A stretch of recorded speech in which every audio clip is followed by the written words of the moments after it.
Max Verstappen wins the Sao Paulo Grand Prix in 2024. Formula One is often described as a sport of speed, but speed alone rarely wins races. What truly defines success in a Formula One is position. Where you start, where you restart, and where you find clean air. Track position dictates strategy. Strategy dictates tire life, and tire life ultimately dictates lap time. Because of this, most Formula One races are effectively decided before the lights go out. Drivers who qualify near the front control the pace, manage their tires, and avoid traffic. Drivers who start deep in the field are forced into compromise. Overheating tires, limited visibility, and constant risk. That is why genuine comebacks are so rare in Formula One. Winning from the back requires perfect execution across every phase of the race, from the launch, to overtaking technique, to tire management, to strategic decisions under pressure. This video is not about strong recoveries or respectable finishes. It is about races that should not have been won, but were. David Coulthard, Australian Grand Prix, 2003. The 2003 Australian Grand Prix marked the opening race of the season, and David Coulthard arrived in Melbourne with a car that showed promise over long runs, but lacked consistency in qualifying. As a result, he found himself starting the race out of position, surrounded by traffic and exposed to early incidents.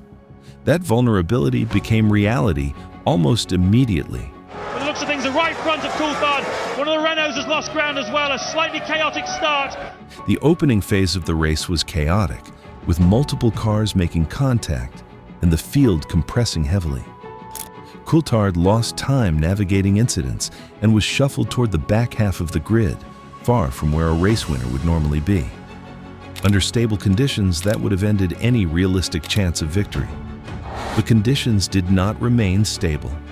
Midway through the race, rain began to fall. Not enough to stop the race, but enough to turn every braking zone into a gamble. Teams were suddenly forced to choose between staying on slicks or switching to intermediates, with no clear indication of how long the rain would last. Coulthard's team reacted decisively. He was brought in at exactly the right moment, gaining grip while others struggled. As rivals slid wide and fought for traction, David Coulthard into the pits. Ted. Yes, James, wets off, dries on. Coulthard was able to carry speed through corner exits and brake with confidence. As pit stops cycled through the field, the order reshuffled dramatically. When the chaos settled, Coulthard found himself in the lead. From that point onward, his task was no longer to attack, but to control the race, managing tire wear, staying off wet curbs, and avoiding mistakes. From a compromised grid position and early race disorder, David Coulthard crossed the finish line first. A comeback built on timing, discipline, and exploiting changing conditions. Because David Coulthard from Twynham in Scotland wins the Australian Grand Prix for the second time in his career.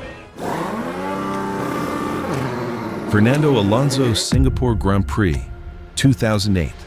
The 2008 Singapore Grand Prix was Formula One's first night race, run on a tight street circuit lined with concrete walls. The Marina Bay Grand Prix circuit, it says uniquely Singapore up there.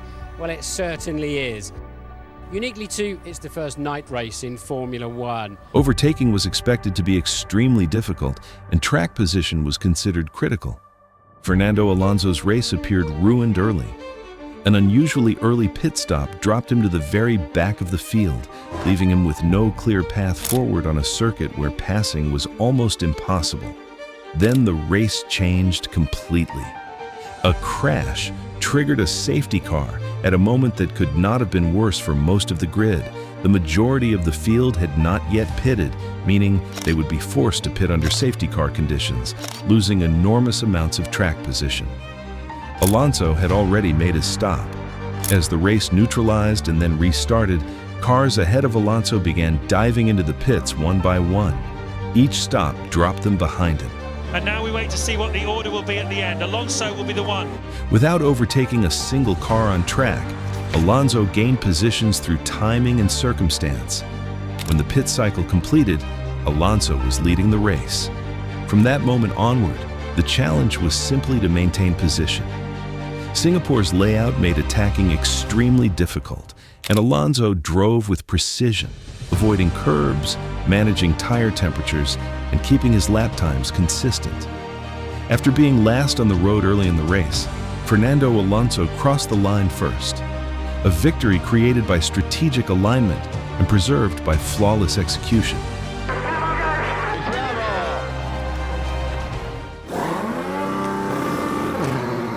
Jenson Button Canadian Grand Prix, 2011. The 2011 Canadian Grand Prix was one of the most chaotic races in Formula One history. Heavy rain, repeated safety cars, and constant interruptions stretched the event over 4 hours. Jenson Button's race unraveled almost immediately. And then on, it was really a fight. You know, I got to drive through for speeding behind the safety car. And then I had to fight my way through about 3 times. He made contact with another car, received a drive-through penalty, and was forced into repeated pit stops. By mid-race, he had stopped 6 times and was classified 21st, last place. In normal circumstances, recovery would have been impossible. But Montreal was not normal. As the rain eased and a dry line began to form, Button's car became increasingly competitive. His tire choices allowed him to stay on track while others pitted, and each safety car restart compressed the field again. Button attacked immediately on every restart, capitalizing on cold tires and hesitation from rivals.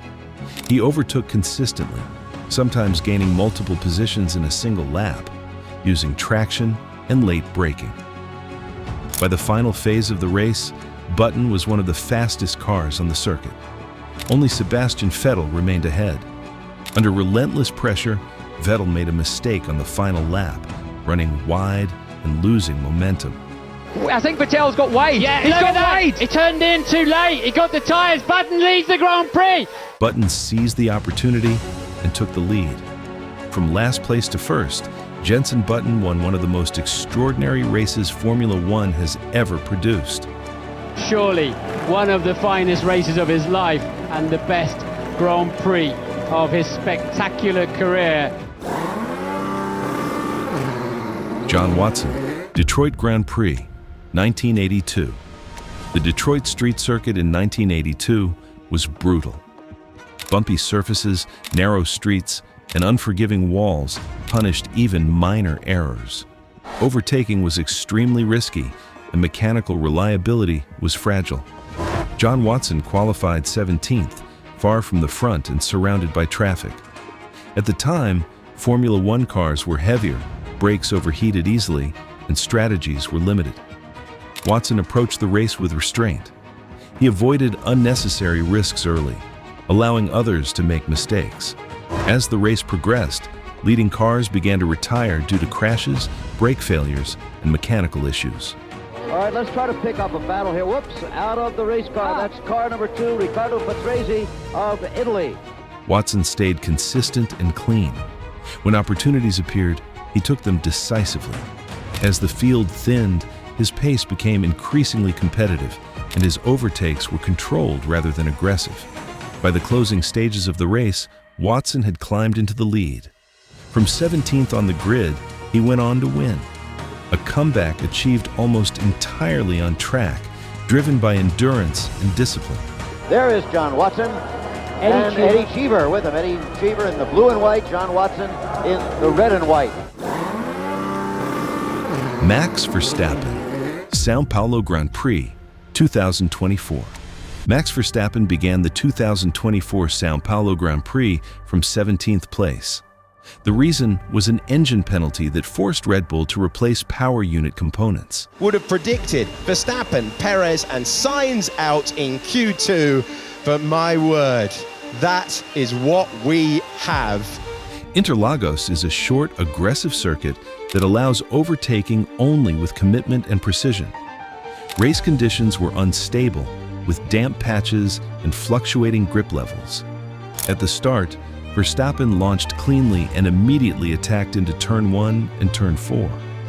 By braking later than rivals and using alternate racing lines, he gained multiple positions on the opening lap. By lap 2, he was already inside the top 10. Max Verstappen up to P10. Red Bull's setup prioritized traction and stability over straight-line speed, allowing Verstappen to overtake without excessive tire degradation. He passed cars both with and without DRS, often completing moves under braking or on corner exit. A safety car compressed the field, but on the restart, Verstappen attacked immediately while others struggled to bring tires up to temperature. Within a few laps, he was fighting for the lead. Once in clean air, his pace was unmatched. From 17th to 1st, Max Verstappen won the race. A comeback defined not by chaos alone, but by preparation, execution, and control. You know what that is? Simply lovely, I tell you that. These races were not won because of luck. They were won because drivers adapted faster than everyone else. They read conditions, managed tires, and understood risk. Formula One does not reward hope. It rewards execution when everything goes wrong. Thank you for watching. If you enjoyed this video, don't forget to like, subscribe, and share it with other Formula One fans. Write in the comments which overtaking impressed you the most and which overtakings are missing from this list. See you in the next race.